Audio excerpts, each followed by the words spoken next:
Me. Ladies and gents, this is the moment. No. 525,000.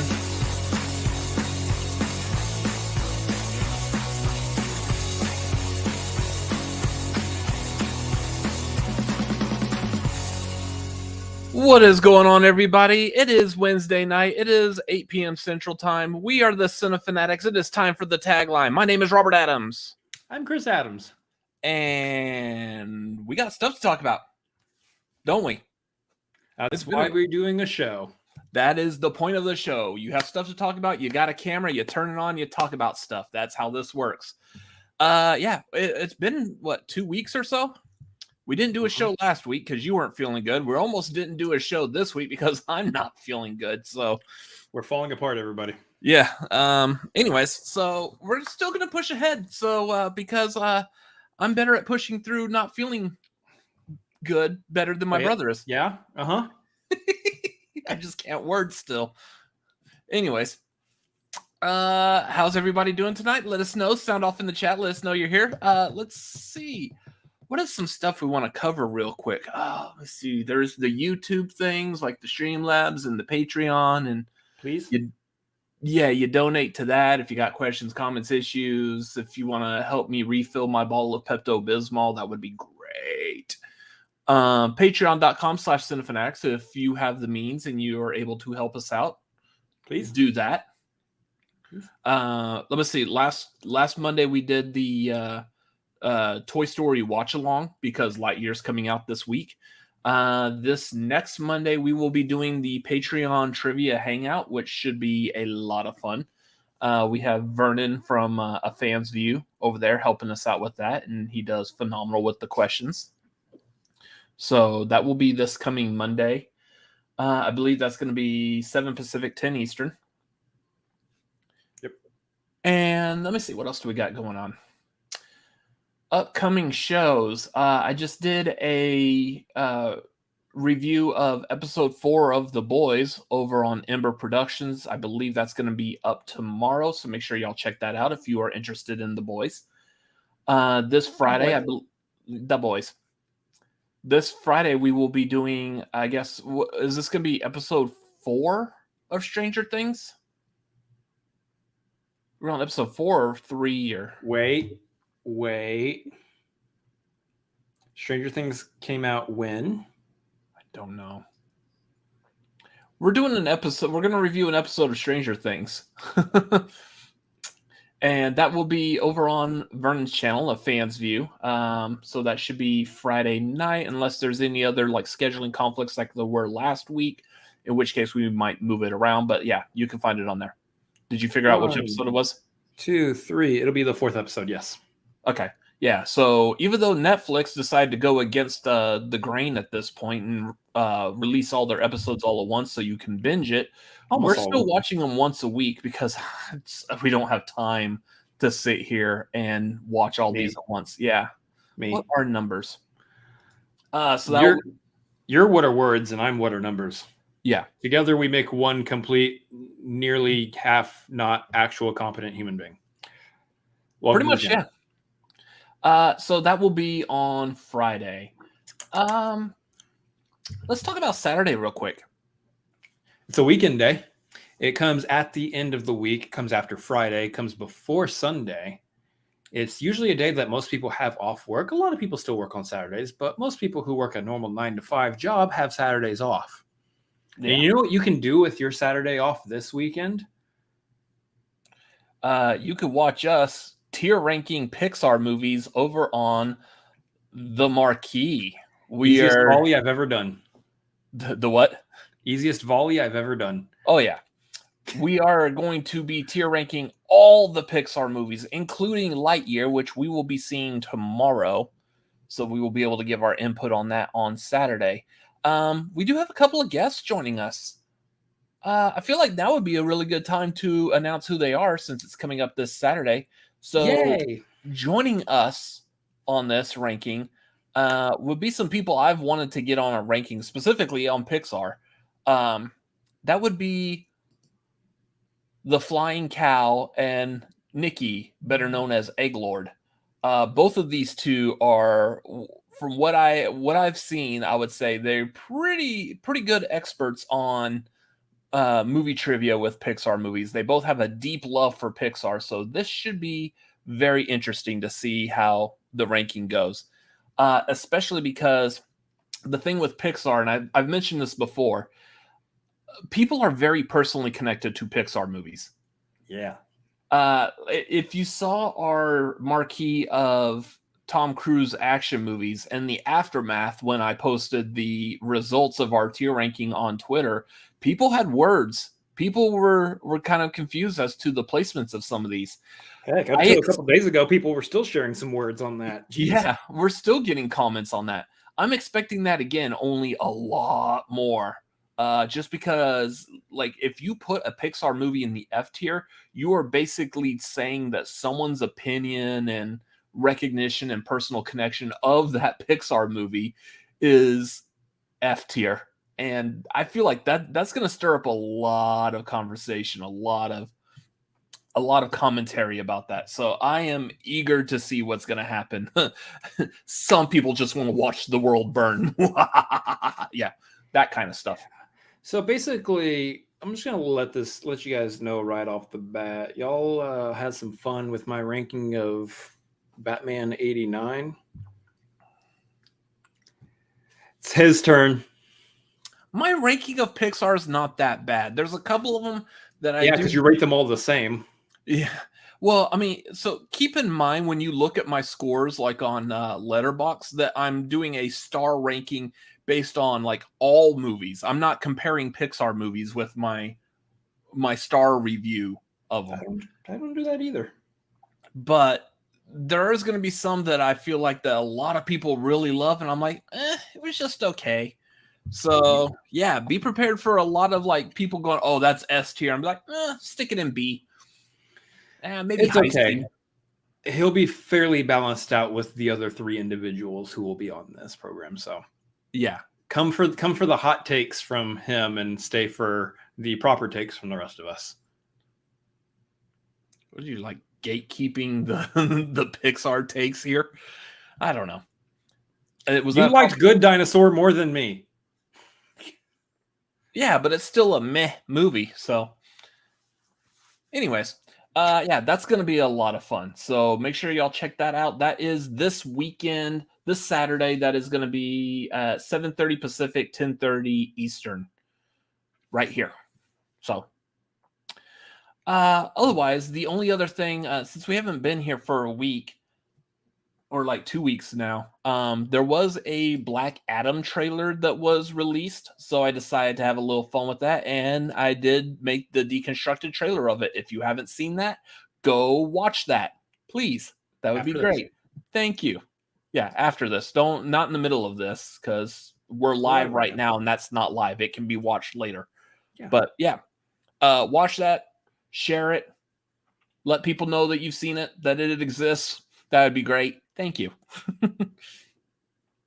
Otherwise, let's talk about personal things. First off, we both are not feeling well, or he's better than he was, and I'm worse than I was. I'm feeling much better now than I was last week. Yeah. Meantime, I'm like dealing with like a stupid like stomach issue or whatever. So it's a teeter-totter in this house. The what? Yeah. Teeter-totter in this house. One of us is constantly not feeling well about something or another. True. Yeah, mine, luckily, this is probably the best I've felt over the past like 2 or 3 days ish.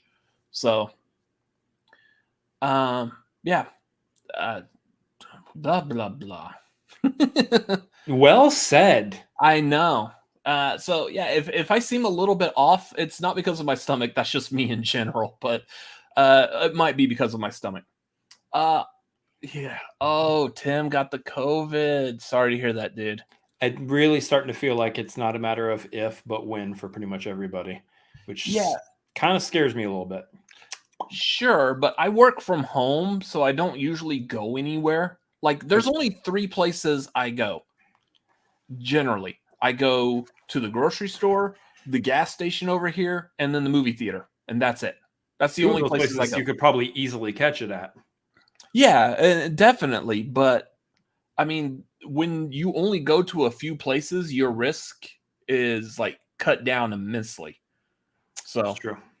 I, on the other hand, do shoot wedding videos, so that means I go to big parties with lots of people almost every month.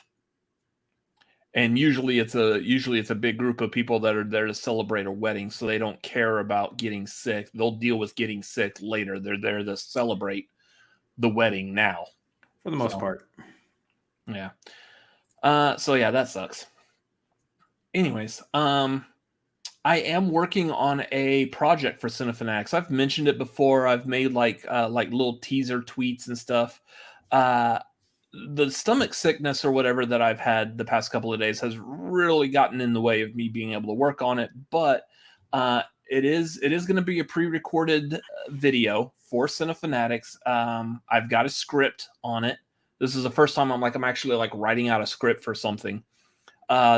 I finished the script and I timed it out, and it's still like 25 minutes long. I'm trying to get it down to like 15 minutes or under. So there's a lot of editing that has to go through.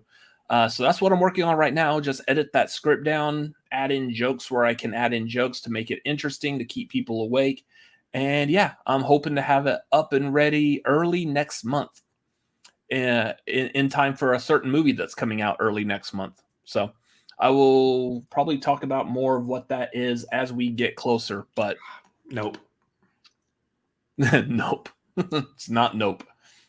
Oh. I did want to, like, I kind of do want to do a deconstructed trailer over Nope. I mean, right now I say it's like too late because it's been like a couple of days or so. I don't have the time or energy to figure out how to piece that trailer together. It's also a lot harder to determine the story and direction of a Jordan Peele movie at this point. Yeah, so you got two things in that. One, it is Jordan Peele, so who knows? Two, it's not a known IP. Like, I've done the 2 deconstructed trailers over comic book movies. Well, that helps because I have an understanding of the comic books. Now, granted, I don't know that much about Black Adam, so I've had to kind of like read up and learn a little bit more about Black Adam before doing that deconstructed trailer. The Thor Love and Thunder one, that was easy to put together because I already know like all of those characters and how the story will probably go. So yeah, when it's an unknown IP and I'm just trying to like, well, this person's going to do this over here. Like it's kind of really hard to piece that together, but not saying that I don't want to give it a try. It's just, I feel like since I've only done 2 so far, this is kind of helping to ease into the ability to do more later and eventually venture outside of that known IP and do the one. Yeah. And see, that's the problem. Nobody knows what's going on in Nope yet. We know Alien. Yeah. That's about it. That's the issue, is that there's absolutely a lot more that's going on in that movie that informs the plot and the direction the movie goes and how it ends than we're seeing in the trailer right now. So I'm trying to remember, how much did we know about Jordan Peele's Us before we saw that? We didn't know anything. We knew that there was an alternate family. We didn't really know about the whole everything that movie is about. Yeah. So yeah, that one was interesting because we went to the premiere of that one at South by, and then posted up a non-spoiler review, and everyone in the comments below were like, "We want to know what's going on. Tell us something." I'm like, "No, go see the movie when it comes out, then, smarty."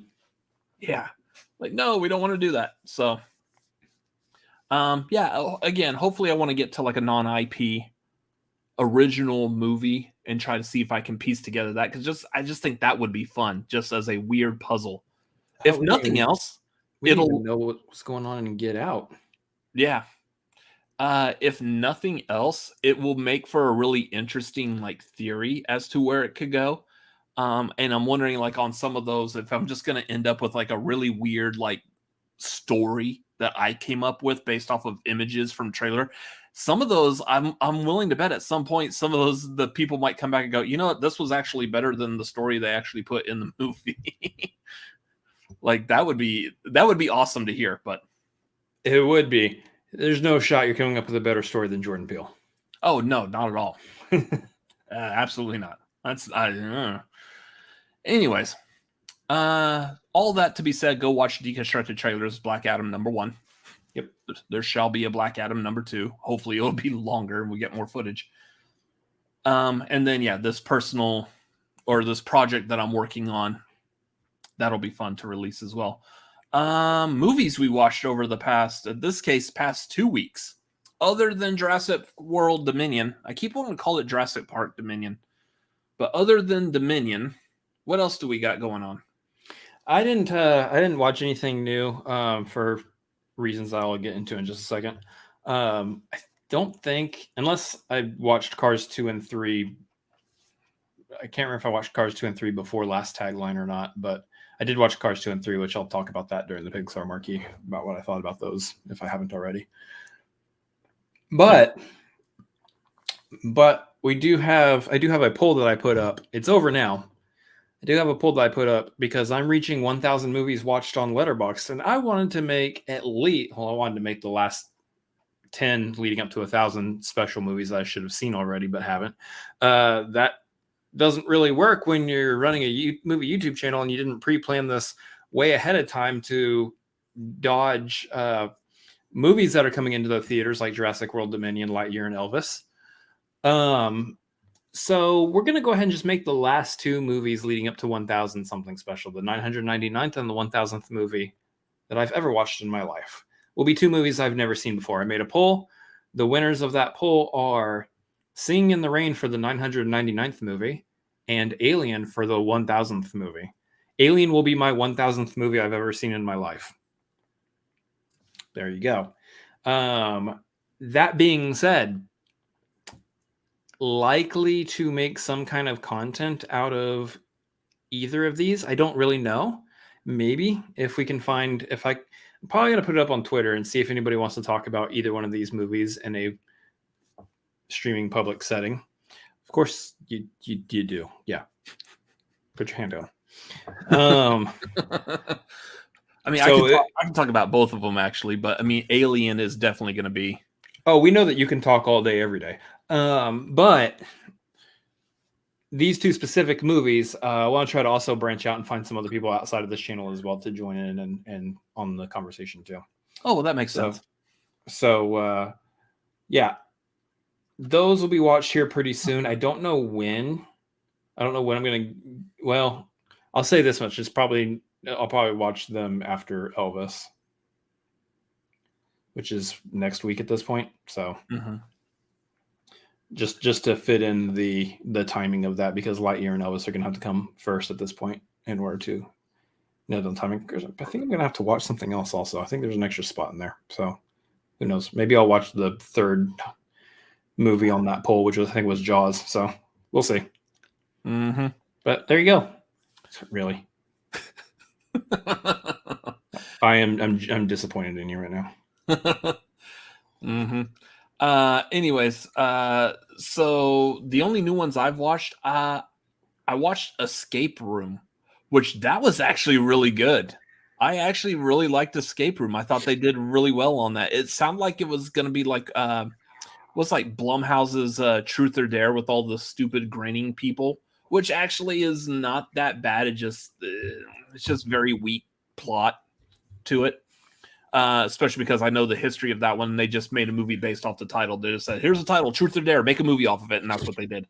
But Escape Room, I felt like was going to be one of those, but when you watch it, it's actually got some really good production value and quality in it, and I liked it. I also watched The Nighthouse, mainly because of a high recommendation from former Cinefanatic and friend of the show, Tori.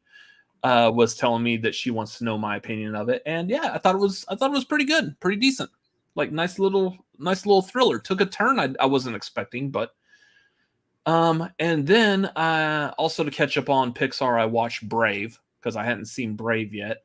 I actually kind of liked Brave. Thought of it I wasn't expecting to like it as much as I did. So we'll talk more about that during the Pixar Marquee.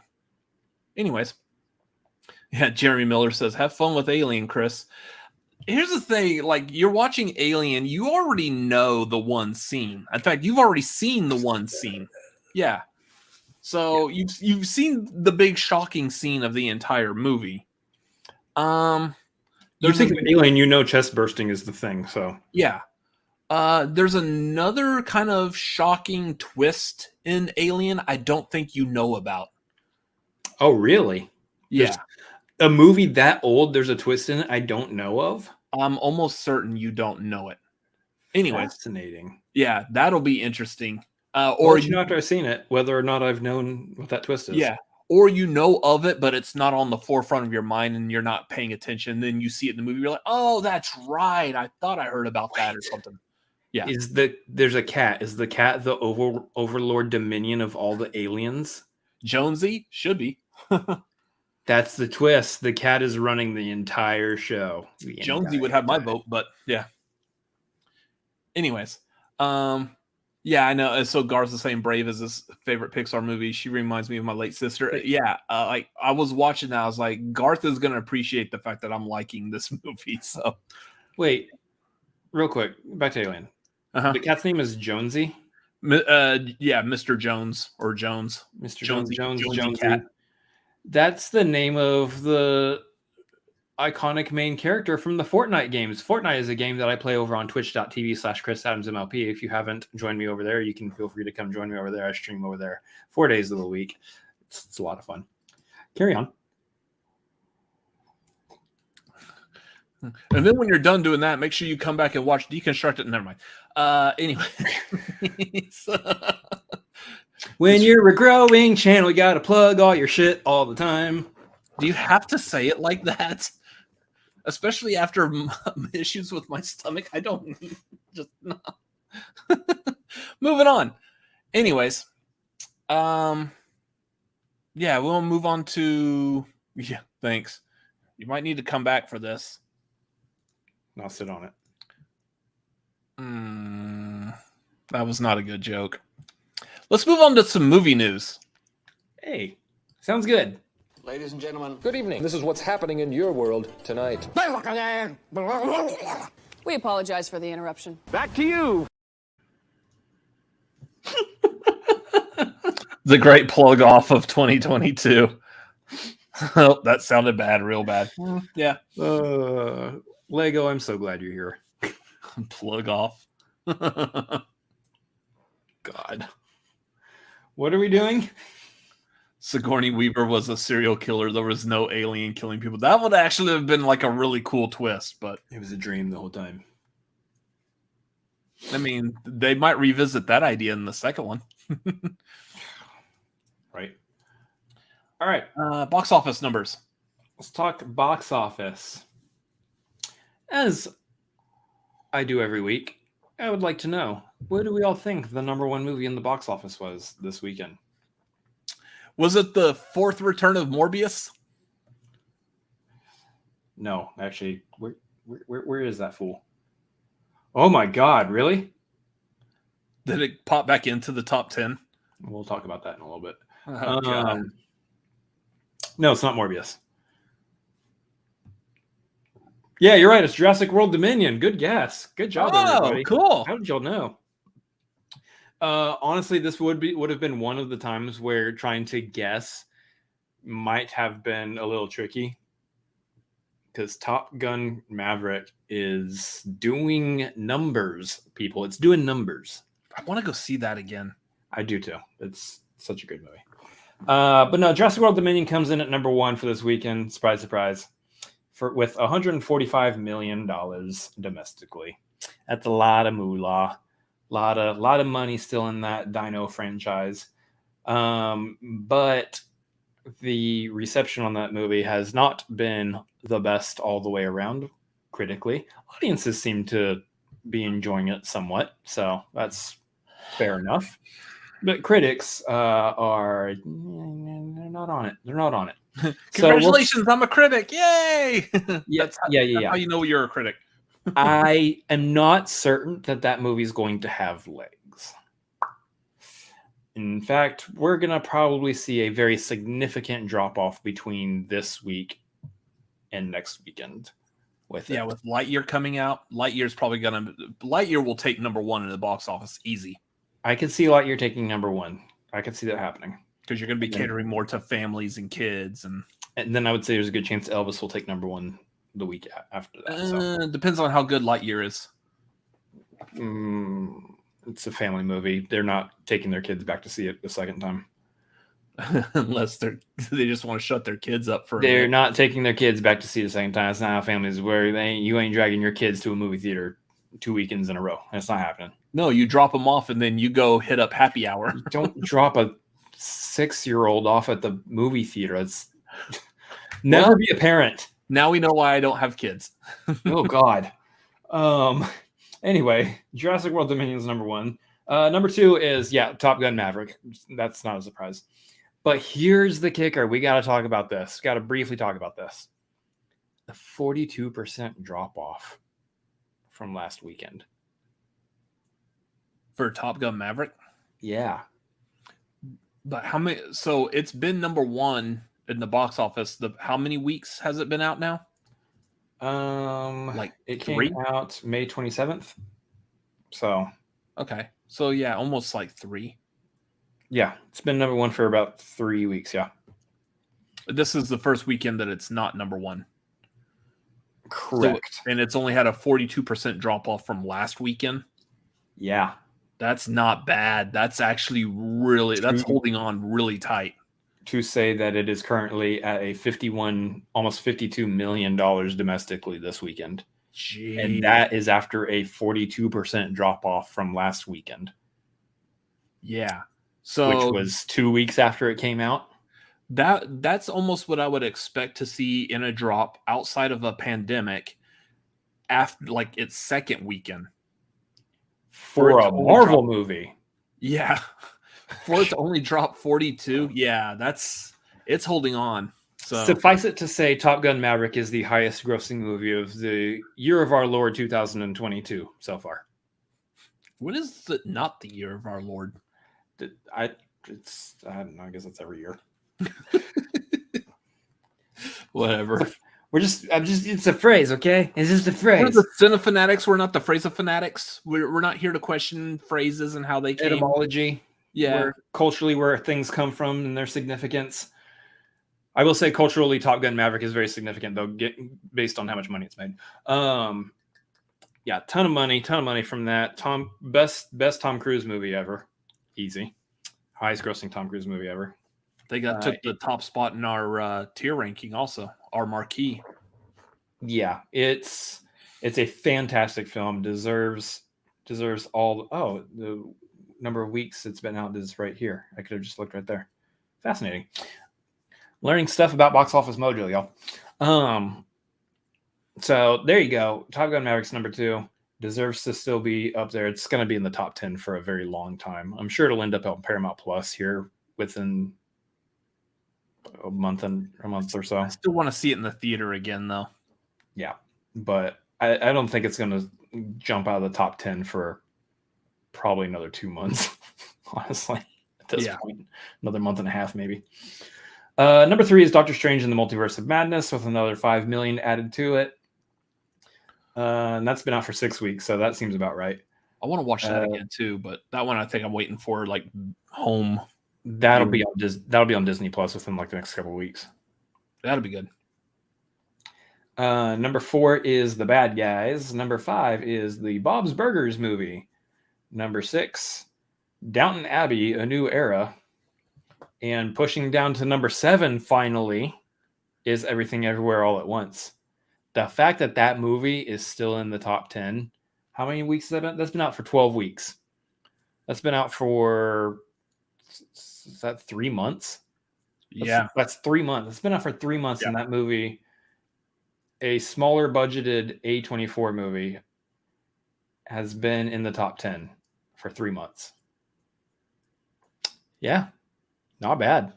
Mm-hmm. And I believe it's actually available for home viewing now. Like you can get it. I think you could at least get it digitally right now. So they announced that they're now making a sequel to Days of Thunder, Knights of Thunder, The Ballad of Maverick Bobby. Oh Mavericky Bobby. Mavericky Bobby. It's great. Oh no. Oh, okay. Number 8 is Firestarter. Wait. What?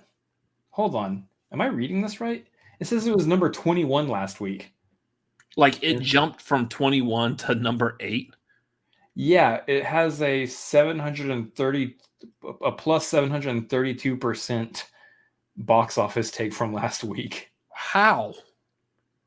It's not like it's a good movie all of a sudden and people are just now discovering it. So It's in 150 theaters. Its total gross has been 9 million so far. No, that's not true. interesting. Wait. No, it is true. Weird. It just made a little less than 1 million this last weekend. That's weird. That movie bumped back up from 21 to 8. That's unique. Yeah. Very unique. All right. Well, number 9, pushed down from number 8 because of Firestarter, I guess, is Sonic the Hedgehog 2, which is available for home viewing on Paramount Plus.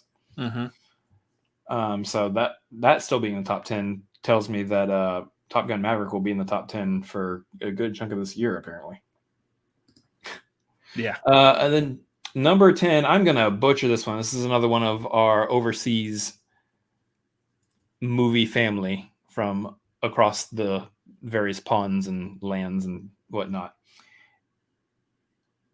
Oh, God. Okay, here we go. Why did I agree to this? Auntie Sundharniki. Nope. Nailed it. Is that an I at the end or an L? I don't know. It's about a Hindu Brahmin falls for a Christian girl and trains her to be a Brahmin to convince his parents, only for their plan to be revealed. It's a comedy. Okay. Yeah, all right. There you go. These movies are doing well here domestically instead of just overseas. So there you go. There's your top 10. That made it into the top 10.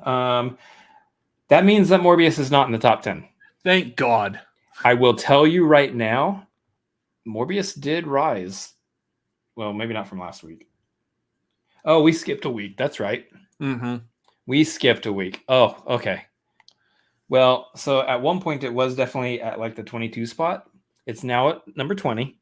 But I will say it did fall from last week where it was number 14. So Morbius did rise back up that ranking, the box office ranking, from like 20 something to 14 because of that godforsaken re-release. Which I love the did you see the social media that was that someone created an image and said, "Hey Sony, re-release it again. We were all busy that weekend." No, stop it. Stop it, social media. Stop it. Let it die. I love that. No, Tori, I'm not going to. The rise of Morbin time. The rise of Morbius rising. Like, see, you now you name the sequel. That's the thing that I think with that is, like, collectively the internet, when they released that clip of Jared Leto reading the script saying Morbius 2, Morbin time or whatever, and the whole internet was like, all right, Jared Leto's trying to make a joke off of it. This joke is dead. Enough. And I don't think I've seen like the entire internet gang around one concept and idea so quickly than when I saw that. Around them saying the joke is dead? Yeah. Just because I haven't seen that at all. Just because Jared Leto's acknowledging it now. Nah, I haven't seen that at all. I'll still see that joke running rampant like a wildfire during the summer.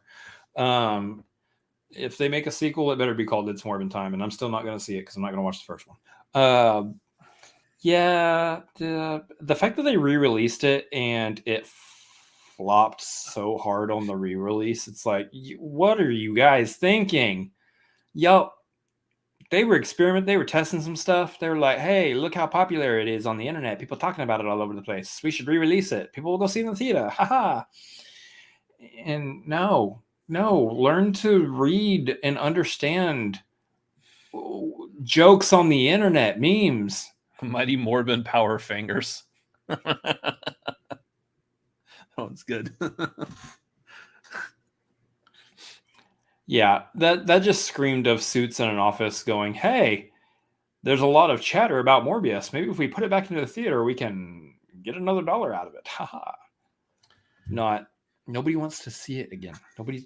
People are making fun of your movie. Don't put it back in the theater. Yeah. Anyways, what else we got as far as movie news? Well, you know what we usually do after the box office now. Yeah, so we got this news about the Spider-Man into the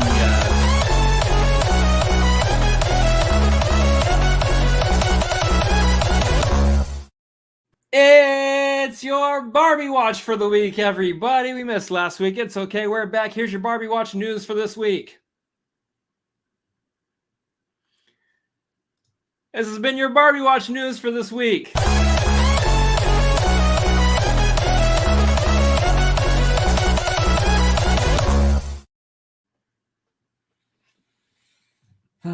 Sorry, what were you saying? Anyways, so they announced that apparently we've got a villain for Spider-Man Across the Spider-Verse.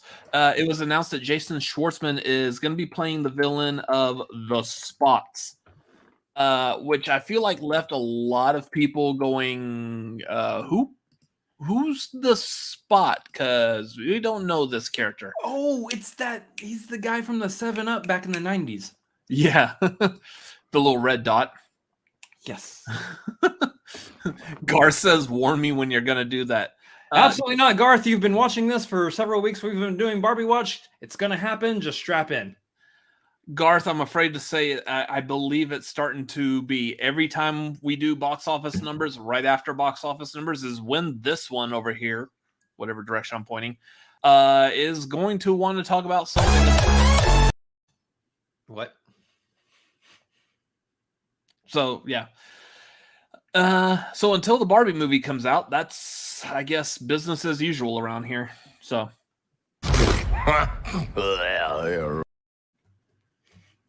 That's good. I forgot that was in there.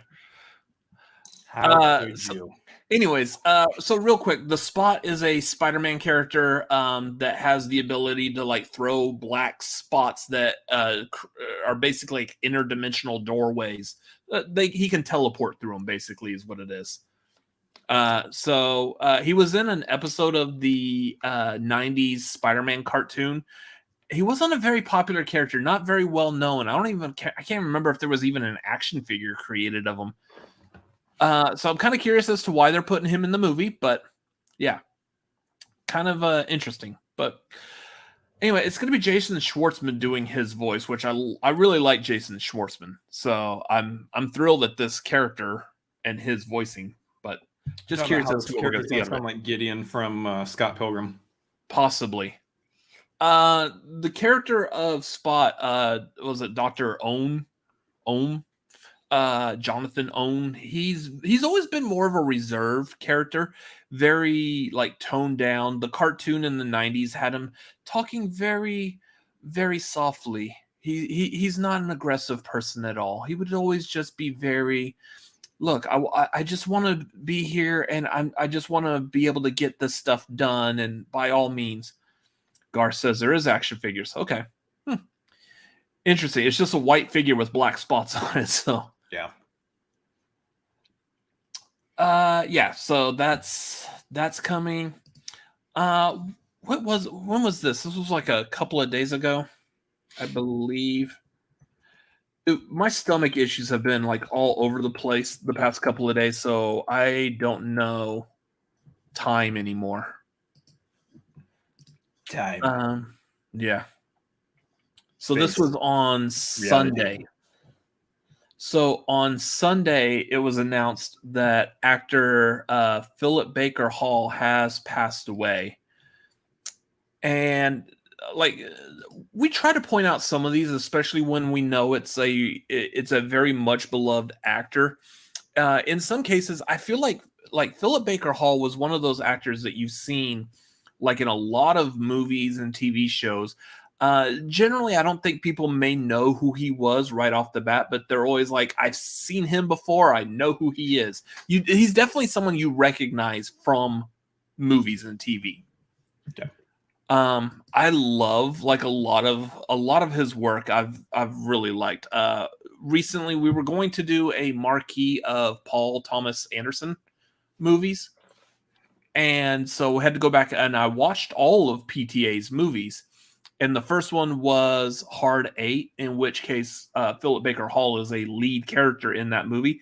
And I thought like that was probably one of my favorite roles he's ever done, was that movie. Otherwise, he's usually like a side character, like a cop or a lawyer or someone that the main characters go to for reference or for advice type of situation. Between Hard 8 and Magnolia, he did a fantastic job in both those movies. I know he's been in multiple PTA movies, not just those two, but those two are like the big standout roles I think from him in those films. He's definitely like one of those. He's one of those legendary actors. He's one of those like you go back and you're like, this man has had such a career, has done so much like beloved work and everything. He was 90. And so, like I talked about this, while I was live on my Twitch stream, that he, when the day that he passed, or the day that we got the news, that 90 is nothing to sneeze at. That's a fairly long life. The way science and medicine is at this point, you think most people should be able to make it to around 80 or so, 80 plus, and that's we usually look at that thinking that's a fairly long life. Anyone under 80 would go, well, they probably had a significant amount of time left that they probably could have lived, and we think that they're too young, and that's sad. But when someone hits like this age, this is where you turn from not just like I'm sad, I'm grieving, but also like we celebrate their life because he's had a lot of really good work, and we celebrate like the work that he's done, the stuff that he's put out, and he's just done so much good stuff besides just the ones I mentioned from PTA. He's like all over the place. Like you said, he's one of those actors that you're like, that guy. He's one of those that guy actors that a lot of people are like, I recognize him. I've seen him before. So, our thoughts obviously are with his family, but on top of that, we celebrate him because he's Philip Baker Hall. Dude's had like a ton of work and a really good legacy, really good filmography left behind. So, yeah. Anyways, moving on. We've got. Was this like a couple of days ago? It was we knew that there was going to be a sequel to Knives Out. But we just got the title released, which I could have sworn would have just been Knives Out 2. Knived Out already. Put the knives back in. Put the knives back in. Yeah. We got this title. The title of this movie is Glass Onion, a Knives Out mystery. So here's the thing. Knives Out, if you go back and you watch that movie, is just a quick passing phrase that I believe Benoit Blanc says at some point in the movie. You guys are coming out here with your knives out and everything. He says something to that effect in that movie. Oh, he said the title. So it's one of those where the title is a phrase that is said somewhere in the movie, but informs the entirety of the movie itself. A glass onion. I don't know what significance, if the term glass onion itself actually is something of significance, but I will say, okay, yeah, so as Garth brought up, Beatles song Glass Onion, definitely, so it was a Beatles song as well. But if you think about it, an onion is something that Shrek pointed out has a bunch of layers, a very layered veggie. When you cut into it, it makes you cry because of fumes and stuff. But also a glass onion, it's glass, so it can shatter. I don't know what you're doing. So if I'm analyzing this, if I'm thinking about it, we're thinking something that's easily shattered, that has a lot of layers, maybe makes you cry. Theming. This is my brain waves thinking this kind of thing through. It's also just going to be something that somebody says at some point in the movie, and it's going to inform the title. Yeah. I liked your theory on Twitter, though. You're like, we got the Knives Out, now we've got the onions. The next movie is going to be what? Batter, dip, fry them? Battered rings. Yeah. The whole trilogy is a recipe for onion rings, guys. I don't know how I feel about it. Like, I like the title Glass Onion just because it's intriguing, but then it's referred to as Glass Onion, a Knives Out mystery. So 2 things. 1, I know what they're doing and why they're doing it, and then 2, what it should be. I believe, and I think I've seen other people on like Twitter and the internet say this as well. It should have been Glass Onion, a Benoit Blanc mystery. Like, just put it under kind of like the other mystery novels and books. We've seen like Agatha Christie's about Hercule Poirot or Sherlock Holmes. They were typically referred to as a mystery of this character. Yeah. That's what I would have liked to have seen with this. Now, they didn't do that because Benoit Blanc is not a recognizable name like Knives Out is. It's also what Rian Johnson has referred to it as before. So Rian Johnson has publicly referred to it as a Benoit Blanc mystery before. Yeah. But this time they're now calling it a Knives Out mystery. Name recognition. Yeah, and that's it. It's just solely based off the name recognition. It's why Rogue One is also called a Star Wars story. Mm-hmm. So to that extent, though, the rest of the Star Wars movies that come out that are not taking place within the original 9 saga movies, are they all going to be referred to as a Star Wars story? Because what Solo was also. Solo, a Star Wars story. We know there's other Star Wars movies coming out that are going to have, that could potentially have that subtitle, but I haven't actually seen or heard of it yet. Possibly. I could see them titling other movies in the future Star Wars such and such title. Yeah. We know that the main saga is always the episode 1, episode 2, episode 3, 4, 5, 6, 7, 8, 9.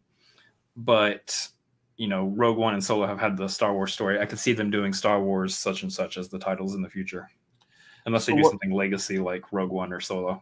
So, yeah, as far as like name recognition, I get that. That's why you would put Knives Out in that. But I feel like that you had a position to set a precedence in that you call it a Benoit Blanc mystery, and now people know going forward we're going to refer to them as the Benoit Blanc mystery movies. Instead of now, we're still perpetuating that it's all in reference to the very first movie of Knives Out. Yeah. So, Jar Jar Binks, Sith Lord, a Star Wars story. Yeah. Yeah, so Garth puts up here, looking through a glass onion means seeing through all the hidden layers. I mean, it's a really good title. It makes sense. I can see how it makes sense for a mystery movie. Yeah. Really makes me wonder, and is this where we start beginning the conversation of what the third one will be titled? Because we're just assuming there's going to be a third one. I'm almost certain it will be a third one. My question, though, I believe they did announce that this one will have a very limited, like, theatrical release. Mm-hmm. I know it was supposed to go straight to Netflix, but I guess, like, the outcry from the internet is like, we want to see it in the theater, too. So that's what I was hoping for. I actually want, as much as I would like to see it on Netflix, because we already subscribe to Netflix, so therefore it doesn't cost me any extra money to watch it. I would like to still see it in the theater, though. Yeah. Also, Netflix is like, we like making box office money, turns out. So yeah, let's go ahead and put our movie in the theater too. Yeah. Who knew? I feel like that's like you go to the theater, you watch it, and then you come back and then watch it again on Netflix. Yeah, Netflix wants that Oscar run also. They've been doing that. I think, weren't they... Was it just because of the pandemic is when they started considering streaming movies, or were streaming movies before? I mean, Roma was up for Best Picture. Yeah, Roma was up for Best Picture, and that was a Netflix movie. Manchester by the Sea, I believe, was also a streaming. What's that one? Was Amazon Prime? Maybe. Okay, so yeah, I believe they have that, but I think they did it back then. They did still release it in the theater for a short run for that actual Oscar contention. That's the rules. They have to have some kind of a limited release of some sort, I believe, domestically in order to be in contention for an Oscar. Yeah, and I know that rule kind of went out the window with the pandemic, so yeah, I didn't have much of a choice on that one. I don't know if they're actually if they've announced that they're going back to the original rules, or if it's still like, hey, you released the movie. I think the pandemic changed a lot of things, and I think whatever they changed for that should stay changed. Mm-hmm. Yeah. Anyways, let's talk about Jurassic World a bit. Ooh, Jurassic World. If you guys have not seen Jurassic World and don't want to be spoiled, we are going to do a spoiler review here. We did have a 2-minute out of the theater review that we dropped on both Twitter and the YouTube channel. If you haven't checked that out yet, and you want to just only watch a spoiler-free review, please feel free to go check that out. It's on the YouTube channel. Otherwise, we're going to do a spoiler review. Do we have a thing? Yes, I have the banner all ready to go. All right, guys. So we're going to do spoilers. If you have not watched Jurassic World Dominion, you don't want to be spoiled by it, we'll see you in just a minute. Come back after this banner that we're going to put down below is gone. Keep in mind, people in the chat may also post spoilers as well. So there you go. All right, so spoilers happening in 3, 2, 1. Spoilers. Why did Barney the dinosaur pop up at the very end? That was probably like maybe. I'm also kind of confused as to how they were able to legitimately bring all the dinosaurs from the Disney dinosaur movie into. Then there was the dinosaurs from the ABC sitcom Dinosaurs. Not the mama. Gotta love me.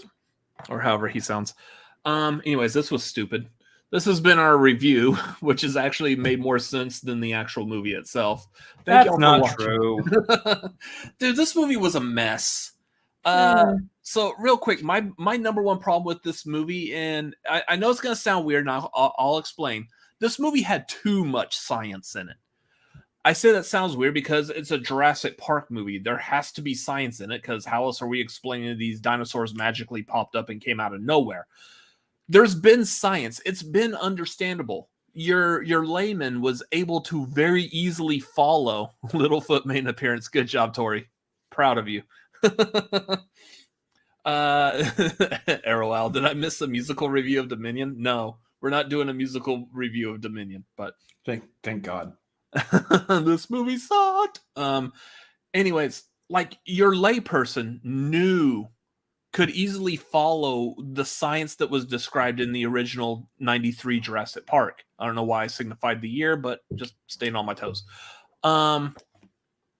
Like it kind of made sense. They got the blood, the dino DNA from the mosquitoes that were dino DNA, and they used it to recreate it. Put in like some DNA from a frog that can apparently change its this gender or sex or whatever in the middle of its life. And it, as stupid as it is, it made sense, and everyone was able to follow it, and that was it. We were told that they had like a lysine deficiency, so if they weren't fed, the dinosaurs would just naturally die. And of course, that wasn't true. They found natural occurring resources of lysine in the park, which you're a scientist recreating dinosaurs. You would think you would stop to look for lysine in a forest. Whatever. All of that science made sense. Now, this one took that, but now we've got this other added science of like whatever the stupid thing with the locusts are. Like, I get what the locusts are doing. What was it? Biosyn was trying to control the food chain. So they released these locusts, these super mutated locusts, to destroy food crops and everything. And just why? When I first saw that they were going to make another Jurassic World movie after watching the end of Fallen Kingdom, my first thought was they were bringing everyone back. They had already announced the original 3 were coming back as well. I was expecting that we were just going to have them running around like America or the world or whatever, trying to wrangle up the dinosaurs. And my thought was that we should have 3 groups. You have the humans that are trying to preserve the dinosaurs, you have the humans trying to destroy the dinosaurs, and then you have some other science company like Biosyn or whatever that is trying to still keep them and make a profit off of them. That's what I wanted to see, is those three acting together. And by the end of the movie, like maybe the ones who want them dead decide to preserve them. And then those two groups team together against Biosyn or whatever. That's what I was hoping to see. We didn't get that. We got a movie all about locusts and like how to disrupt this corrupt company when you still have dinosaurs running around in the real world, uncaged, untethered, and we're not doing a single thing with them. They're just all roaming around. We're like, okay, well, dinosaurs exist. Try not to get eaten today. By the end of Jurassic World Dominion, they have done absolutely nothing that to change from the end of Fallen Kingdom. It's exactly the same. The dinosaurs are still roaming about. We have no idea what to do about them. End of story. No solution has been made. We created a whole nother problem in this third movie and only tackled that problem instead of the problem that was left for us at the end of the second movie. It made no sense. It was stupid. I just... So the idea here is that, of course, when mankind reaches the point of we have access to biological engineering far greater than we probably should have, it bleeds into your scientists were so occupied with whether or not they should, or whether or not they could, they didn't stop to think whether or not they should.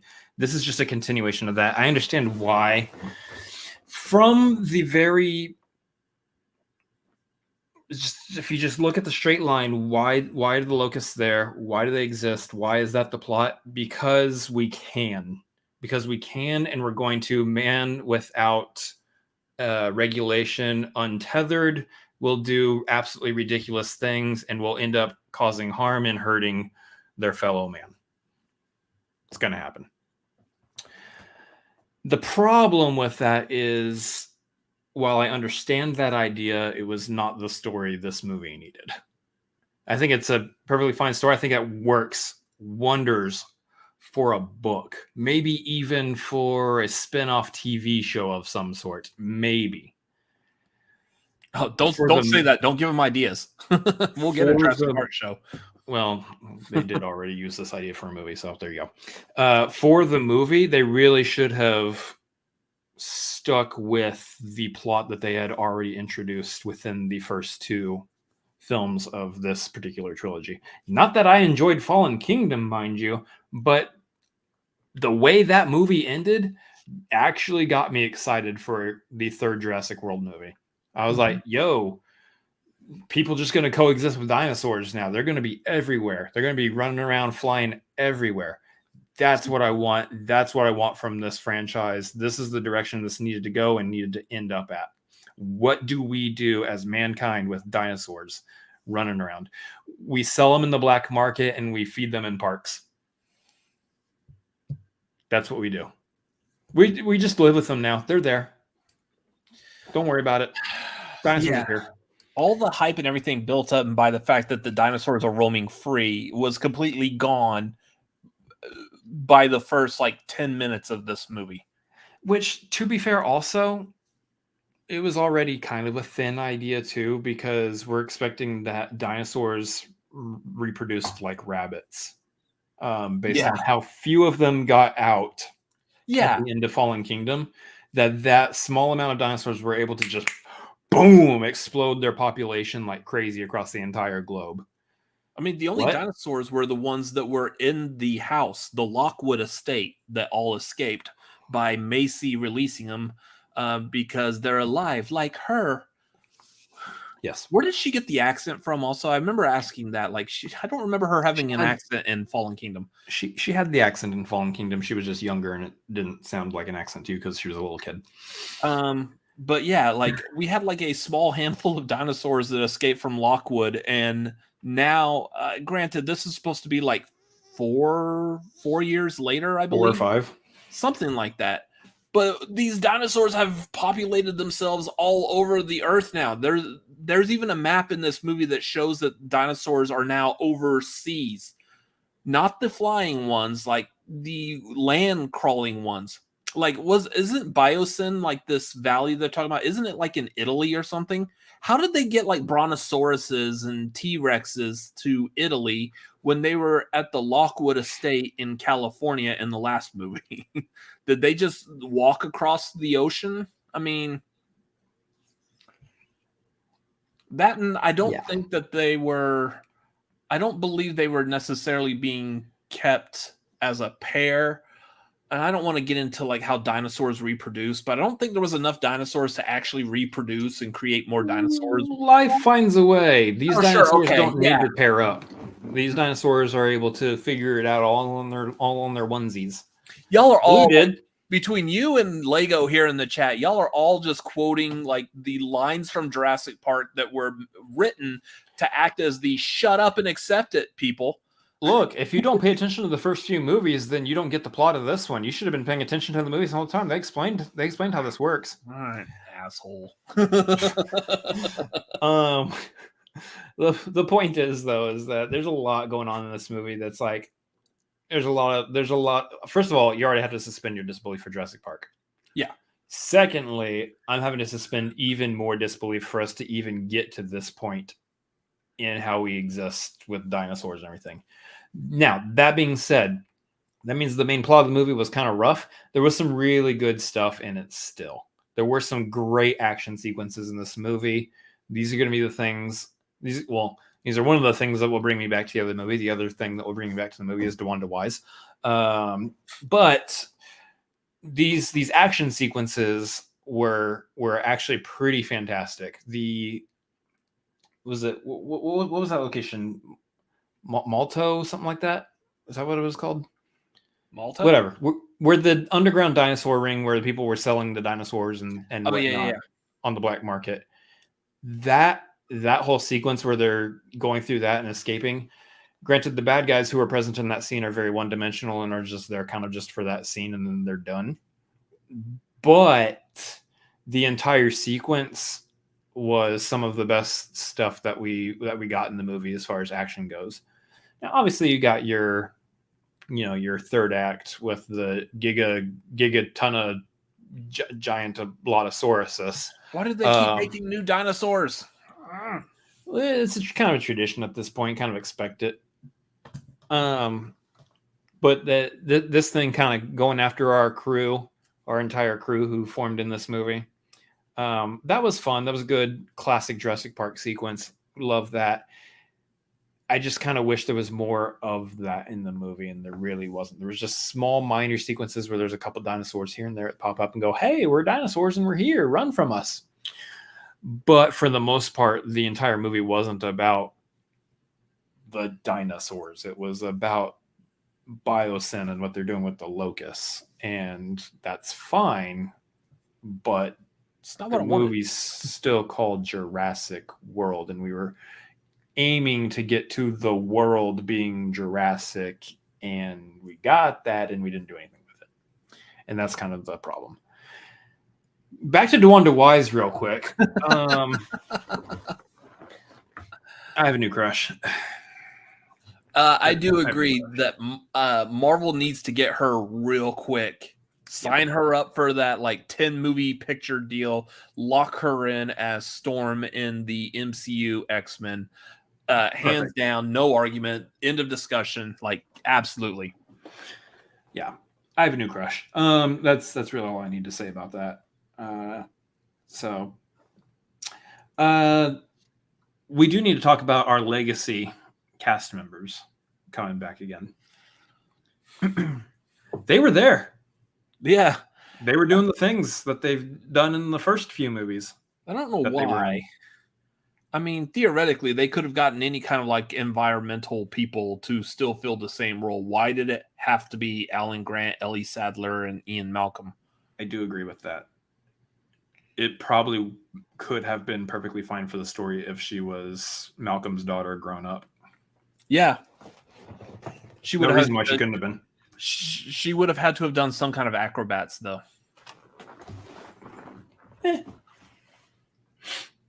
She gave up on that hobby. Yeah. I mean, when you're flipping and you kick a raptor through a wall, I mean, where else do you have to go from there? Like winning a gold medal? Whatever. Kick a T-Rex through the wall. Through the raptor. Kicking a raptor through the wall. Yeah, I know. Where do you go from there? You kick a T-Rex through the wall. Oh, okay. Yeah, I don't know how possible that is. So, yeah, they brought the OG3 back. Malcolm, Ellie Sattler. You know, all the three. What's Neil? Sam Grant Neil. Sam Neil. Sam Grant Neil. Sam Grant Neil. Sadler. Alan. Ian. Freaking Alan. I couldn't remember his name was Alan. What the hell's wrong with me? Did I not see Jurassic Park 3? Alan. Errolowl. I also like the character. Yeah, their guy, Ramsey. Yeah, he was good too. Ramsey was good. And then, of course, you had, what's his name? Campbell Scott playing Oh, yeah. Dodson. We had Dodson here. Yeah. We kind of cared. Yeah, no, see, nobody cares. Well, we kind of care. I liked his character that they created because they kind of made him reserved, but still with like the twinges of being unhinged and not being able to formulate his words and thoughts. Sounds very familiar to me. But I like what they did with his character on that. What I both liked and didn't like at the same time, though, was how they did away with his character. I love that they did away with his character the same way that they offed Dennis Nedry in the first one. Yeah. What I didn't like is they did away with his character the same way they did away with Dennis Nedry in the first one, complete with him holding like the Barbasol can. There was no reason for him to hold on to that Barbasol can. It's not the one that Nedry had that had the embryos in it because he dropped that and that got lost somewhere on Jurassic Park. Yeah. So why did he, like, in his escape, decide to grab a Barbasol shaving cream can? Nedry, not Nedry. Yeah, okay. At this point, if you're just not used to my brother mispronouncing things, then what are we doing? There's a reason my brother reads the top 10 and not me. Because when he gets to that number 10 and he can't pronounce it, whoo, he did a better job than I would. It's true. But yeah, I did like the OG3 being back. I love, obviously Malcolm is just, Jeff Goldblum's just a joy all the time. Put him in everything always. Just always Jeff Goldblum. More Jeff Goldblum. He's the greatest. But yeah, Sam Neill, Laura Dern, they were there. They were there to do some things. They were honestly there because we just wanted to have the OG cast back. That's the reason they were there. But other than that, they did great with what they were given. But the movie itself, I think, it lacked a substantial plot in the writing to really grip us and to really bring us in. It was fine. It was okay. It honestly is probably my favorite of the 3 Jurassic Worlds, which goes to say that I'm not a big fan of this trilogy. I don't remember liking the first Jurassic World all that much for any reason. It was like, it's fine. It's okay. Fallen Kingdom is... the first half of Fallen Kingdom is good. The first half is really good, actually. I guess. It's when they watch again. After you see them like driving away and the Brontosaurus is there like crying as he's engulfed by smoke and flames and we're all crying our eyeballs out, then the movie just turns to crap.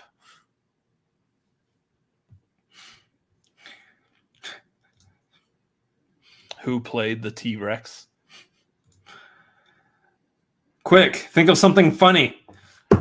The T-Rex. God. It was a mix of animatronics and CGI. God dang, I couldn't think of anything funny. I could only go with what they actually did. This is Stan Winston. Stan Winston's son, who was in Society. And that's not an exciting answer. That's a very plain guy name, Stan Winston. Yeah, the guy who created the dinosaurs in the original. Garth wins. Damn it. Lego said I did the joke already. Anyways, yeah, not a big fan of this one. This is probably one that I probably will not watch again. I will, and this will be the only one of the 3 that I watch again. I liked the first Jurassic World. I liked that one more than the other 2. I will inevitably end up watching this trilogy again at some point, but This would be the one that I would want to rewatch more than the other two because DeWanda Wise. You're just gonna watch the DeWanda Wise cut, whereas the movie is just only the DeWanda Wise parts. Oh, you know what? That's probably available on YouTube somewhere. I could probably just watch that. Yeah, instead of wasting my time with the entire movie. Yeah. There you go. Problem solved. Anyways, we have anything else to talk about on this stupid movie? I would say, I mean, this is a spoiler review, so I would assume that everybody who's watching this has either already seen it or just doesn't care enough. But this is one of those where I recommend that you go to the movie, go see it in the movie theater, make up your own mind. It's a Jurassic movie. You see Jurassic movies in theaters. I didn't see Fallen Kingdom in the theater. I'm not really crying about that, but at the same time, you know, you go see the big old dinos on the big old dino screen. You know, it's fun. It's fun enough. Okay. So make up your own mind, go to theater. Neither one of us are really like all on fire about it. He hates it more than I do. I thought it was fine. I thought it was okay. So there you go. Yeah. Anyways, this is going to conclude our Jurassic World Dominion spoiler coverage. Let's quick marquee ranking the Jurassic Park and World movies. I actually did do a ranking of all the Jurassic Park and World movies on my Letterboxd. So you can find me at Robert Adams MLP on Letterboxd and see that. I believe it is public right now. Koi Jandro did a ranking of the Jurassic Park and World movies from his Letterboxd, I think, on Twitter. Or he just did it on Twitter. I can't remember. I think he just did it on Twitter through the Notes app. I agree with his exact placement for every single movie. Oh, I love this. You've seen them bite, now see them suck hard. God. Was it Jurassic Park, Lost World, Dominion, Jurassic World, but now Jurassic Park 3, Fallen Kingdom. So now they don't have any need to click on your Letterboxd. I didn't make a ranking on Letterboxd, so okay. Jurassic Park's literally the best one. Yeah. Let's see. Yeah, I agree with this. Jurassic Park is S tier. Everything else, Yep. Like Lost World is right there, probably the next closest one, and then everything else just. Everything else falls in the spot after that. Yep. Lego. I want a dinosaur versus vampire movie. Did Roger Corman do this? He probably did. There's dinosaur. It's Roger Corman. Dinosaurs, vampire, and boobs. Rawr! I want to suck your blood. I mean, that's it. That's Roger Corman right there. Let's go on to the next story. Well, the next story would be our main topic. Hey, Joker 2 is going to be a musical. Joker 2. Oh, so you can sing? Yes. All right. So real quick, I can sum all this up. I know we want to elaborate and probably talk about this because there's a little bit more into the story than this. But my first thought the second I saw this, like Joker, all right, like Joker. Joker movie? It was okay. Pretty decent. Not how I would do it, but yeah, it's okay. Yeah. Lady Gaga, she's good. Very talented. Musicals, love them. Really like musicals. Lady Gaga is Harley. Lady Gaga is Harley? It's a good idea. I kind of like that idea. I'm on board. All of that together, giant piece of shit. What? It just does not. It's one of those like they're all fantastic as far as like separate ingredients, but you put them all together and. But I will say this. If they move forward on this and this is the direction they want to go with this movie, my butt's in the theater seat. You know why? I'm gonna go see it. Yeah, because I want to see what happens. It's like, why you watch a NASCAR race? You watch the cars go around in a circle. Maybe you got a racer you're rooting for. You want to see them cross the finish line after the 500 laps. It's fine. You also want to see some carnage. You want to see some cars kind of get banged up a little bit because it's fun. It's exhilarating. Hopefully everybody survives. We want everybody to survive, of course. Everybody, live. There's been some obviously sad moments on the racetrack, but you want to see the cars get shaken up. We love a little wreck. We'll see them get annihilated and be spinning and tumbling head over head like on the track and just tires and car parts all over the place. And then I want the driver to walk out, be like, I'm okay. And then he just walks off and goes home to his family, has a nice dinner. Yeah. They go to bed. Everyone's perfectly fine. Joaquin Phoenix, perfectly fine vehicle, does a great job as Joker. Lady Gaga, not going to compare women to vehicles. That's misogynistic and wrong. She would do a great job as Harley Quinn. I think Cronenberg already did that too. So, Titane? What? no. Crash. Yeah, that too. Anyway, all these things, perfectly fine vehicles on their own. Musicals, they're good. Musicals are good. Mm-hmm. Unless you ask Garth in the chat. Everything's perfectly fine on its own. But then you just kind of bumper car them. Play bumper cars with all these moving vehicles, and it's going to be a fun time at the theater, folks, let me tell you. I really do not like this idea. I don't know why. I'm wondering if this is like something where, and this is what I believe, this is my theory for this right now, is Todd Phillips wants to do a Joker 2. He has an idea for a Joker 2, and he tried pitching it to Warner Brothers, and Warner Brothers is like, I don't know about that. I don't know if we want to do that. Now, for all intents and purposes, I'm going to go based off of the assumption that whatever it is Todd Phillips is wanting to do is fantastic. This is like a great pitch. It's going to be a phenomenal movie if he gets to do his way. And this is one of those occasions of studio interference going, we don't think it's going to be that good. And so Todd Phillips is like, all right, well, now I'm just going to placate straight to the studio. Guess what, people? I'm going to make Joker 2 a musical. Fuck y'all. That's what I think is happening here. I don't think it's actually going to happen. Choosing musical was not Todd Phillips' first choice for a Joker sequel. This is the guy that did the freaking Hangover movies and Old School and whatever. Like, he's not going to do a musical Joker. If you would have told me that he's doing a serious Joker movie, I wouldn't have believed it. But now we've actually gotten that. I really don't believe he's doing a musical. I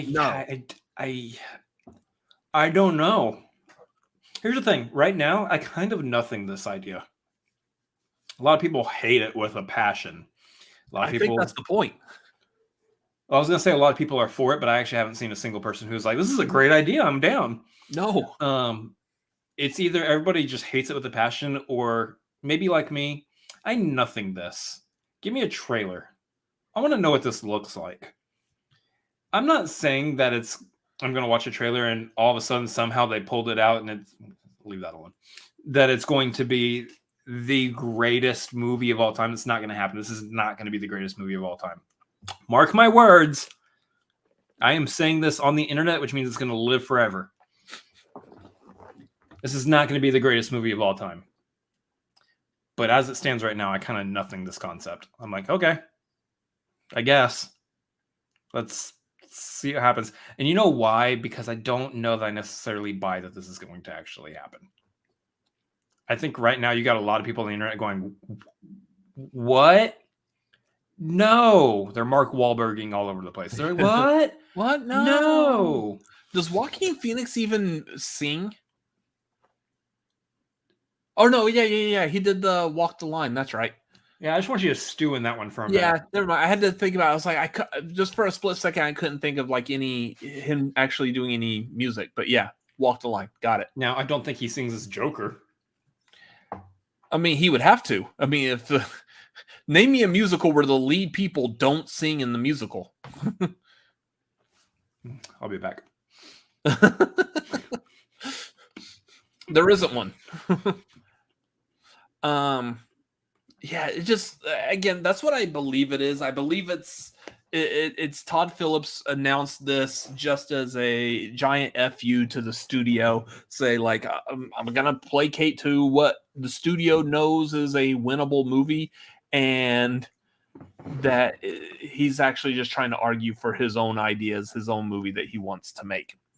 That's an interesting theory. I can't wait for both of you to love this movie. You know, if it happens, so be it. Right now, it just sounds so bad. I need to make it clear. It's a lot more fascinating for someone to go from, I hate this concept, to, I love this movie, than it is for someone like me to go from, I nothing this concept right now. I don't feel either way about it, to, I love this movie. So if I end up loving this movie, that's no skin off my back. Oh, cool. If he ends up loving this movie, eat your words. I'm gonna have no idea what's going on with life in general. Well, you I already have that problem as is. So, yeah, normal Tuesday for me. I love this. It's a perfect marketing bait and switch. Yeah, watch it not end up being a musical. We're talking about it right now. We end up seeing the trailer later, and everyone's gonna be like, "I thought this was supposed to be a musical. I guess it's not." Okay, I guess I'll go see it now. And Todd Phillips would be like, "You actually thought I was gonna do a musical? You silly billies! No, I wasn't gonna make Joker 2 a musical. You dumbasses." That's my Todd Phillips laugh. He did that all throughout The Hangover. Hey, Zach Galifianakis. What, you think I'm gonna make Joker 2 a musical? Surprised we didn't use that earlier. Hey, what did you feel about Jurassic Park Dominion? Okay, good. Got it in. Yeah, it's watch this being like blown completely out of proportion. The only music in it is Harley being a lounge singer. Okay, if Lady Gaga is playing Harley Quinn, yes, I can see Harley Quinn singing at some point in the movie. She's gonna be the only one that doesn't sing. I don't necessarily know that it makes sense for Harley Quinn to be a lounge singer, given that she's supposed to be the psychiatrist of Joker. Look, Chris, you cannot believe it, but out of a room of 100 people, only takes one to believe in her, and that one.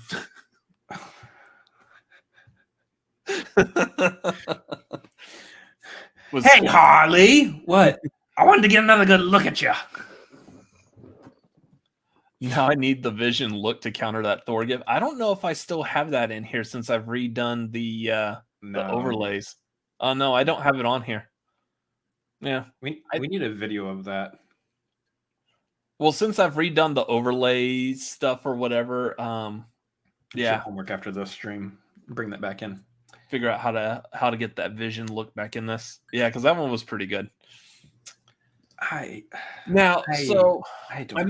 mentioning this, and sure, we either don't like or nothing this idea.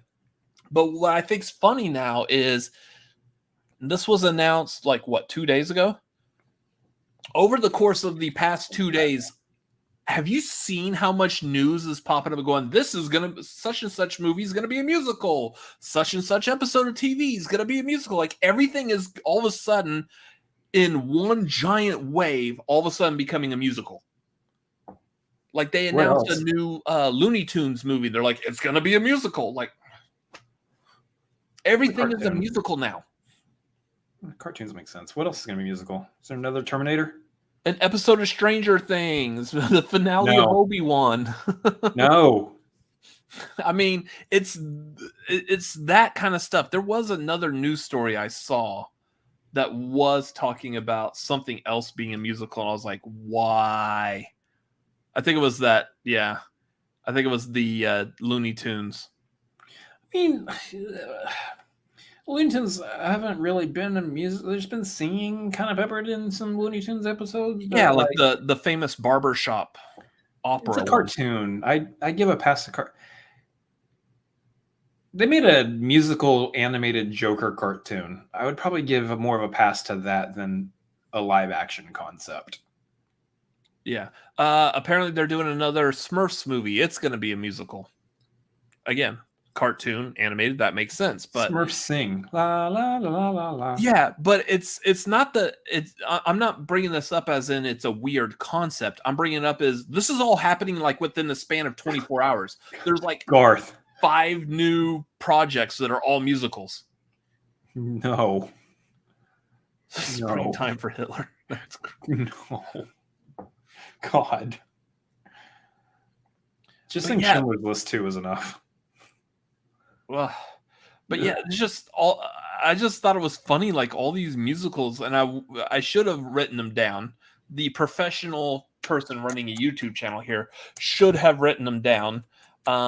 Unfortunately, tummy troubles just wasn't on top of it. So, well, as Tori stated earlier, only hot girls have tummy troubles. So you're a hot girl, apparently. Well, you know what? I'm dead sexy, and I know it. That should be a song too. Bite your tongue. So real quick on that though, here's what I thought was funny. What I thought was funny is I came up with putting the title on the thumbnail. Where'd the thumbnail go? Yeah. I put the title Joker 2 Ha Ha Land. I was like, I'm clever. No, everybody on the internet is making that title joke. And I'm like, can't be original anymore. No. So I did have fun with the turning Lady Gaga here into Harley Quinn, though. A Harley Quinn version. Yeah. I'm most proud of like the Harley Quinn tattoo on her arm. I thought that looks fantastic. So, what are you talking about? She has a Harley Quinn tattoo on her arm. Yeah, check us. Anyways, so I don't know. Okay, positive real quick. I like musicals. I do love the idea of Lady Gaga as Harley Quinn. Oh, absolutely. And I think that's a fantastic idea. And I love the idea of like making a musical comic book movie. I don't know like how it would fit in. I think it might be a little weird story-wise, even though like I don't know. The thing with musicals is you have to accept right off the bat that in the story of this movie, people are just going to sporadically start singing, and everyone in the vicinity of like 4 or 5 blocks all of a sudden knows the words to the songs and they know all the dance and choreography. You have to accept that when you watch a musical, which I think that's part of the problem that Garth has with musicals, I think.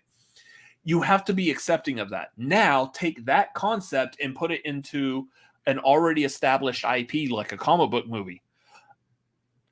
Why? Like, if they were to do an X-Men movie that's a musical, why is the X-Men a musical all of a sudden? What is that? That doesn't make any sense. There's got to be a comic book property that makes sense for. But the problem, you can't, because it's a comic book. It's a written page. You can't put music on there.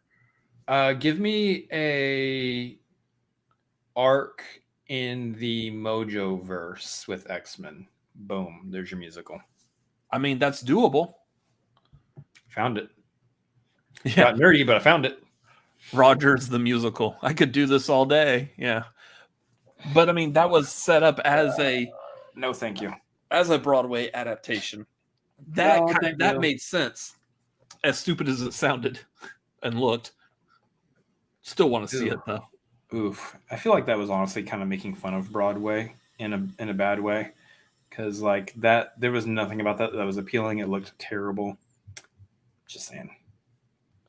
Yeah, I don't know how you're going to turn a comic book movie, especially a sequel where the first movie was not a musical. Deadpool 3. Suck it. See, here's the thing though. Because of the character of Deadpool and how it works, he could easily do a musical in Deadpool 3. And it would make sense for that character that all of a sudden, guess what, guys? Deadpool 3 is a musical. And we're like, all right. Everyone except no one's going to sit there and go, this is a bad concept. I got to be honest, I'm kind of down. Yeah. Wait, can we make Deadpool 3 the musical and not Joker 2? Hold on. Yeah. That would be a fantastic idea. And Cable doesn't sing. Yeah. I mean, okay, so to this extent, there's a reason why Spider-Man Turn Off the Dark did not work. Well, there's multiple reasons why it didn't work, and mainly it's not because it was a musical. Yeah, mainly it was because of the technical aspects of running that show and just But yeah, trying to pick up a movie that I don't know. There's so many angles to this. It's a previously known IP that's not known for being a musical or doesn't have any real natural way to make it make sense for being a musical. Then on top of that, it's a sequel to a movie that's not a musical, and it's a sequel to a movie that doesn't lend itself to being a musical because the first Joker was a very like depressing, serious, somber noir type of film. And then all of a sudden we're like, okay, sequel's going to be a musical. Like, no, that doesn't make any sense. Why? Why would you do that? But Lady Gaga is Harley and you don't cast Lady Gaga in your movie without there being singing, I don't know. I didn't watch the Gucci movie. House of Gucci. You think she's one? I mean, you did have Lady Gaga and Jared Leto in there, so they could have had this like Lady Gaga. What's his band? 30 Seconds to Mars or whatever. Yeah, you could have had like the crossover on that. My brain just turned off as soon as I said the Gucci movie because now I'm picturing Goofy wearing Gucci. Oh, gosh.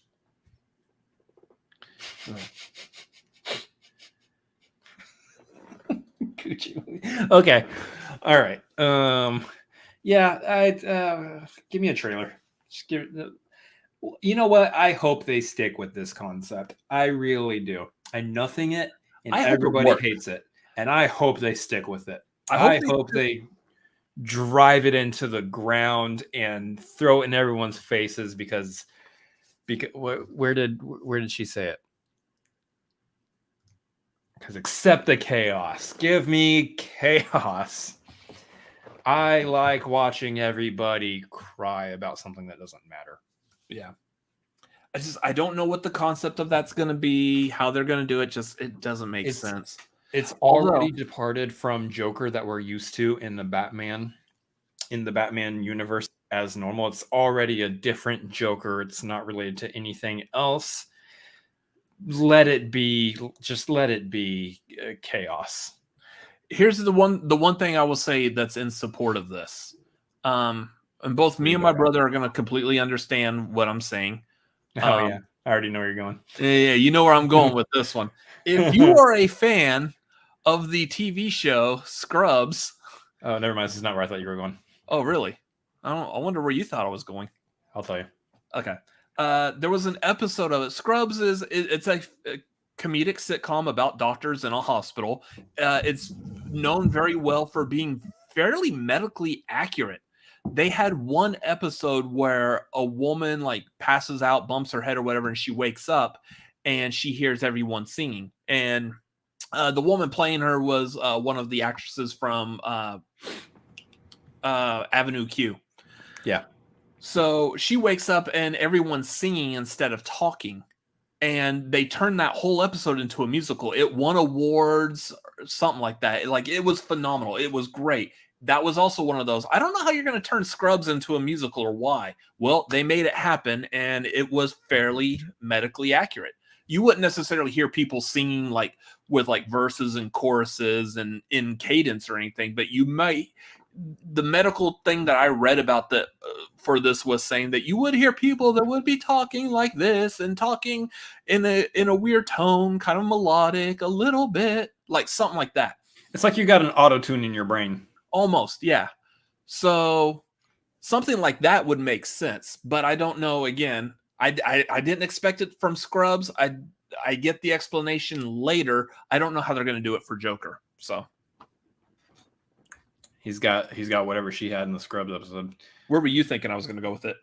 That no matter what they do for Joker 2, give us Joker 2 so we can get a trailer reaction for that bad boy, because that is still one of our biggest, highest viewed videos on this channel. And yeah, we need more of that. We need. I want some more of them Joker views. So yeah, I'm gonna have to go and put up the old Joker poster between us again. The old Joker poster. Yeah. Anyways, so that's going to do it for all the movie news and everything tonight. Hey, we made it, y'all. One more episode down. Hey. Okay. So, real quick, stuff coming up again. I believe I'm going to hop over to Vernon's A Fan's View channel. We're going to do Twilight tonight, so I'm going to enjoy making fun of sparkly vampires. Why? So that will be here in about an hour. So come join us over there if you would like to see sparkly vampires get made fun of. You can also see us probably on Fans View this week. On this Friday, we'll be talking about episode 4 of Stranger Things. That should be, I believe that's at 7:05 Pacific, 10:05 Eastern, typically, unless there's a scheduling conflict. Just be on the lookout for that. What else do we have coming up? We have this this Saturday will be the Pixar marquee with our special guest Flying Cow and Nikki the Egg Lord. I don't know why I'm doing a gesture when you can't see me, but anyways, I can see you. Yeah, that'll be this Saturday at 7:30 Pacific, 10:30 Eastern. It's gonna be fun. It's gonna be controversial. It's gonna be long. Yeah, it's gonna be long. I fully expect a 3-hour long marquee this weekend for that. So be ready. It's gonna be fun. Jeremy, let's hope so, because they're acting up again right now. So I'm trying to hurry up and buzz through this. No shot. No shot. Anyways, also please keep in mind again, go watch Deconstructed trailer number 1 of Black Adam. Watch it. Let me know your thoughts. More importantly, share it. I need people to watch this. I need it to be tweeted out and shared so there's more eyes. People aren't going to watch it if they don't know it exists. I need it shared and so people can view it. Also, speaking of the Pixar marquee that's happening, we are going to be doing a review for Buzz Lightyear straight out of the theater tomorrow. So yes, after we see Lightyear, stay tuned to the channel. We will be having a review for that. 2-minute spoiler-free review. Yep. So that'll be tomorrow. If you are on our Patreon, hop on the Patreon at the Maverick tier. We are doing the Patreon movie trivia night. That will be this coming Monday. Typically like the 7 Pacific, 10 Eastern as well. So that's what we have coming up. Make sure you follow us at Cinefanatics MLP on Twitter and Instagram. You can follow me personally at Robert Adams MLP, Twitter, Instagram, and Letterboxd. And Chris, follow me at Chris Adams MLP on Twitter, Instagram, and Letterboxd, as well as twitch.tv/Chris Adams MLP, where we're streaming. We're doing a lot of fun stuff over there, playing a bunch of games. Come hang out with us. We're doing a lot of fun stuff. And I believe that is it. So thank you all for watching. Thank you for being a part of this tonight. That was a lot of fun. Sadly, not enough singing, but anyways, that's just the way it goes. We will see y'all this weekend for the marquee. Goodbye. Good night. Ad Wiedersehen. Adieu. Robert's got to poop. Let's go. I do. To you and you and you.